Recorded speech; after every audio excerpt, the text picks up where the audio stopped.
কালু আরো পিকআপ বাড়া গাড়ি। বেশি পিকআপ বাড়াইলে হবে না ভাই, অল্প তেল আছে গাড়িতে। হবে বুকা চুদা, তেল ভরতে পারিনি গাড়িতে। তুমি তো বলছিলে যে গাড়িটা গ্যাসের করবো, তেল বেশি ভরি না। এ থাকা সামনে দিয়ে টাকা, সামনে দিয়ে টাকা। নিজে বড় অন্যায় করবে যে আমার উপরে গরম ছাড়বে। বড় ভাই এখন ঝগড়া করার সময় লাগে, ঠিক আছে? এখন একটা ইম্পর্টেন্ট কাজে গেছে, এখন মাথা ঠান্ডা করো। মাথা আগুনের মতো গরম হয়ে গেছে কাদা। বুঝতে পারছি, বাড়ি থেকে মেয়ে পালিয়ে গেলে যা হয়। আমার মেয়ে পালায়নি, ও ভুলিয়ে ফাঁসিয়ে নিয়ে গেছে। হ্যাঁ হ্যাঁ বড় ভাই, সেই একই ব্যাপার। স্পিড বাড়া গাড়ির। 180-তে চলছে বড়, ইয়ার উপর জোর চালালে চাকা খুলে পালাবে। কইবে বুকা চুদা 140 চলছে তবে। তোমার মাথাতে কাজ করছে না বড় ভাই, গাড়িটা 180-তেই চলছে। গাড়ি চালানো শিখাচ্ছি নাকি তোমাকে? বড় ভাই অমন করো না বড় ভাই। বে ও গাড়িটা কততে চালাচ্ছিবে? 140 চলছে, আমাকে 180 বলছি কেন?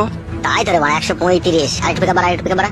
বেশি গান মারাই না, ঠিক আছে? তাহলে তুই চালা গাড়ি শিবে আয়, জীবন হারাবো নাকি আমি? গান মারাইছি, এত জোর চালাচ্ছি তাও হচ্ছে না। বাইলে বাই চাপা। চাপাচ্ছি। আরে জোর চালা না মারা, চুপ করে বসে আছি, বসে থাক, নাহলে এক লাখ মেরে ফেল দেবো গাড়ি, লাখ মেরে বুকা চুদাকে। বালের ড্রাইভার রে। তুমি খুব ভালো ড্রাইভার, তা তুমি চালাও মারা। লে রে ভাই, ঝামেলা করি না, চো সামনে দেখা। গান মারাই নিজের মেয়েকে শাসন করতে পারে না, দিয়ে পালিয়ে গেছে, দেখুন লোকের উপরে ঝালা যাচ্ছে। কি বললি বুকা চুদা তুই? ঠিকই বলছি মারা, আমি যা বলি সামনে।